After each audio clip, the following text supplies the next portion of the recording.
Welcome back to my channel అండి. ఇవాళ మనం ఒక మంచి టేస్టీ స్వీట్ రెసిపీ ప్రిపేర్ చేసుకుందాము. అది బాదం హల్వా అండి. చాలా అంటే చాలా బాగుంది. టేస్ట్ అయితే వేరే లెవెల్ ఉంది. అసలు తప్పకుండా ట్రై చేయండి. ఇప్పుడు దీని ప్రాసెస్ చూద్దాము. ఫస్ట్ ఇలాగా బాదం ఉంటుంది కదా, నేనైతే ఈవినింగ్ ప్రిపేర్ చేసుకోవడానికి నేను పొద్దున నానబెట్టుకున్నాను. పొద్దున ఇలా నానబెట్టేసుకుంటే మనకి ఈవినింగ్ పిల్లలకి స్నాక్స్ లాగా ఆ పాటికి ఆ టైంకి అయితే ఇవి నానిపోతాయి. ఇవి ఇలా నానిపోయాక ఏంటంటే దానిపైన తొక్కుంటుంది కదా, దాన్ని మొత్తం ఇలా అన్నిటినీ ఇలా తీసేసుకోవాలి. ఇలా అంటుంటే అది అసలు రావట్లేదు, చాలా లేట్ అయింది ఇలా తొక్క తీయడం అయితే. ఇలా మొత్తం అన్నిటినీ ఇలా తీసేసుకొని నీట్గా కడిగేసుకోండి. ముందుగా కొత్త వాళ్ళు మన ఛానల్ ఎవరైనా చూసినట్లయితే సబ్స్క్రైబ్ చేసుకుని నాకు సపోర్ట్ చేయండి ప్లీజ్ అండి. మీరు సపోర్ట్ చేస్తేనే కదండి నాకు ఇలాంటి మరిన్ని వీడియోస్ చేయడానికి ఎంకరేజ్మెంట్గా ఉంటుంది. ప్లీజ్ అండి డూ సబ్స్క్రైబ్ మై ఛానల్ అండి. ఇప్పుడు మనం అలా తొక్క తీసేసుకున్న పప్పుల్ని మిక్సీలో వేసేసుకొని తగినంత పాలు పోసుకొని బాగా మెత్తగా గ్రైండ్ చేసుకోవాలి. ఇప్పుడు కొంచెం అడుగు మందంగా ఉన్న ప్యాన్ అయితే తీసుకోండి, ఎందుకంటే ఇది కొంచెం అడుగు అంటేస్తూ అలా ఉంటుంది. కొంచెం మందంగా ఉంటే ఇంకా నాన్ స్టిక్ అయితే ఇంకా చాలా బెటరు. ఇప్పుడు గీ వేసేసుకొని కాస్తంత రవ్వ, ఎందుకంటే అది బాదం అనేది మనకు కొంచెం స్టిక్కీగా అనిపిస్తుంది. ఇలా రవ్వ వేసుకోవడం వల్ల బాగా ఈజీగా ఇలా తినడానికి చాలా బాగుంటుంది.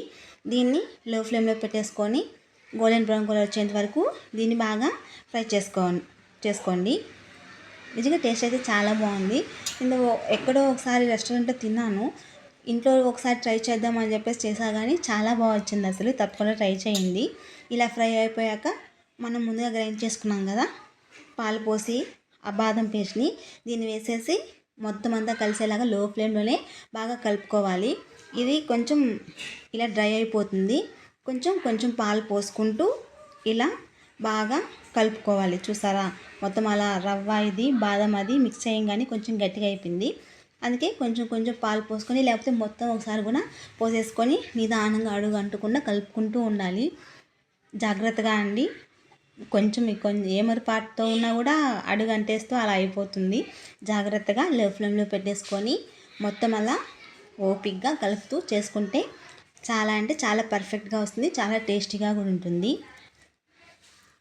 చూసారు కదా, ఇలాగా కొంచెం కొంచెం దగ్గర పడుతూ మనకు చాలా దగ్గరకు వచ్చేస్తుంది. నేనైతే బ్రౌన్ షుగర్ పౌడర్ అయితే వేసుకున్నాను. షుగర్ ఎందుకని చెప్పి స్కిప్ చేసేసి ఈ పౌడర్ అయితే వేసుకున్నాను నేను.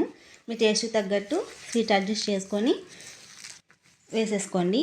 ఇలా వేసుకున్నాక మనకి ఇంకొంచెం జారుగా అవుతుంది. ఈ వాటర్ అంతా ఇంకిపోయి బాగా దగ్గరకు వచ్చేంత వరకు కూడా కొంచెం మనకు ఇలా కలుపుకుంటూ ఉండటం మాత్రం తప్పనిసరి అయితే చేయాలి, లేకపోతే ఇంత కష్టపడి కూడా వేస్ట్ అయిపోతుంది. చూసారు కదా, ఆ పౌడర్ వేసేసరికి కొంచెం లిక్విడ్ లాగా తయారైంది. అలా కాసేపటికి కొంచెం ఇలా దగ్గర పడిపోతుంది. అలా కలుపుకుంటూనే ఉండాలి కంపల్సరీ. ఇందులో మీరు కావాలంటే కాజు కానీ కిస్మిస్ కానీ అవన్నీ కూడా వేసుకోవచ్చు. నేనైతే మరి కాస్త గీ అయితే వేసుకున్నాను.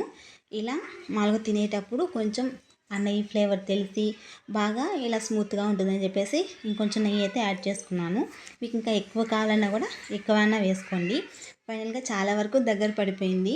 చూసారా, కొంచెం ఆరిపోతే ఇంకా మనకు కరెక్ట్ తినే కన్సిస్టెన్సీ వచ్చేస్తుంది. ఇప్పుడు వేడివేడిగా అన్నా సర్వ్ చేసుకోండి, చల్లగా అన్నా ఫ్రిడ్జ్లో పెట్టుకొని తినండి. టేస్ట్ అయితే అమేజింగ్గా ఉంటుంది. తప్పకుండా ట్రై చేయండి. వీడియో నచ్చితే లైక్ చేయండి, షేర్ చేయండి, సబ్స్క్రైబ్ చేయండి. Thank you.